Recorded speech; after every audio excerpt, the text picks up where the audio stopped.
এই যে ছেলেটিকে দেখছেন তার নাম হচ্ছে তেসাং। তেসাং কোরিয়ার অনেক দরিদ্র পরিবারের একজন সন্তান। ছোটবেলা থেকেই সে অনেক মেধাবী একজন স্টুডেন্ট ছিল, কিন্তু পরিবারের হাল ধরার জন্য অনেক আগে সে তার লেখাপড়া ছেড়ে দিয়েছে। বর্তমানে সে একটি কোম্পানিতে সাধারণ একজন কর্মচারী হিসেবে কাজ করছে। তবে তেসাং সবসময় তার পরিবারকে একটু ভালো রাখতে চাইত, তাই সে বাড়তি কিছু টাকা উপার্জনের জন্য নিজের জীবন বাজি রেখে ইলিগেল মালামাল সাপ্লাইয়ের কাজ করত। সে অন্য দেশের বর্ডার পার করে নিজের দেশে বিভিন্ন অবৈধ মালামাল ট্রাকের মাধ্যমে সাপ্লাই করে নিয়ে আসত। কিন্তু এত ঝুঁকিপূর্ণ কাজ করে তার তেমন কোনো লাভই হতো না, বরং লাভ হতো কোম্পানির মালিকদের। কিন্তু তার এত কষ্টের পরও তাকে কেউ তেমনভাবে মূল্যায়ন করত না।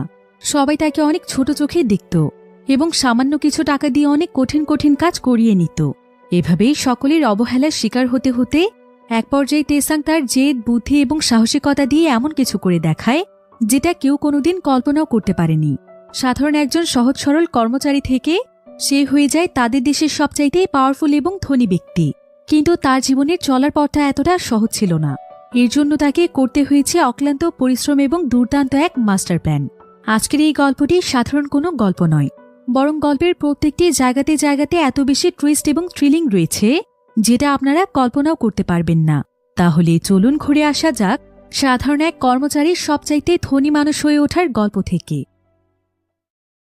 তো গল্পটি শুরু হয় সাউথ কোরিয়ার একটি শহরে, যেখানে আমরা ছোট্ট একটি পরিবারকে দেখতে পাই, যারা কিনা একটি গাড়িতে করে কলম্বিয়ার এয়ারপোর্টে এসেছে।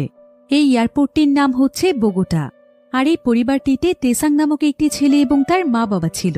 তারা আসলে প্রায় অনেকদিন যাবৎ কোরিয়া থেকে আমেরিকাতে সেটেল হতে চাইছিল, কিন্তু অনেক চেষ্টার পরও তারা কোনোভাবেই আমেরিকার ভিসা পায় না।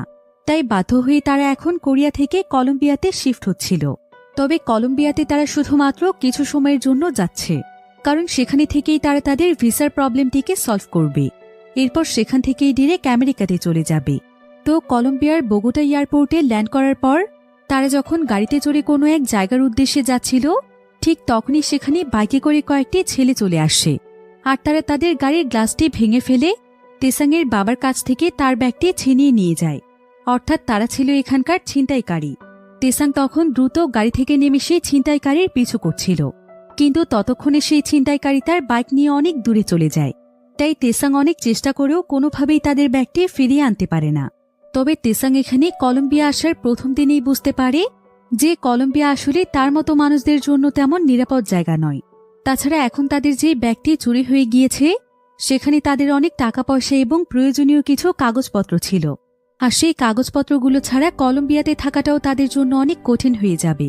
তবে সৌভাগ্যবশত কলম্বিয়াতে তেসাংয়ের বাবার একজন পরিচিত বন্ধু ছিল, যার নাম হচ্ছে মিস্টার সং। তাই তেসাং এবং তার পরিবার সোজা মিস্টার সং এর কাছে চলে আসে। মিস্টার সং যখন ইয়াং ছিল তখন সে অনেক দক্ষ একজন সোলজার ছিল। আর সে এবং তেসাংয়ের বাবা তখন একসঙ্গে ভিয়েতনামি যুদ্ধে অংশগ্রহণ করেছিল। সেখান থেকেই তাদের দুজনের বন্ধুত্ব শুরু হয়, কারণ সেই যুদ্ধের সময় তেসাংয়ের বাবা একবার মিস্টার সংকে বাঁচিয়েছিল।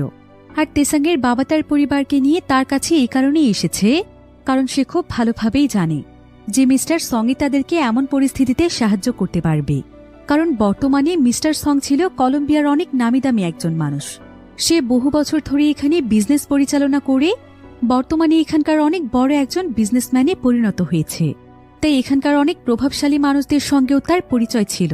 তবে তেসাংয়ের বাবা যখন তার পরিবারের জন্য তার কাছে সাহায্য চাইতে আসে তখন মিস্টার সং এর আচরণ যেন পুরোপুরিভাবেই বদলে গিয়েছে। সে যেন আর আগের মতো ছিল না, তার ভেতরে অনেক অহংকার চলে এসেছিল। সে এখানে তেসাংয়ের বাবাকে বলে, তুমি কি ভেবেছ সেদিন তুমি আমার জীবন বাঁচিয়েছিলে?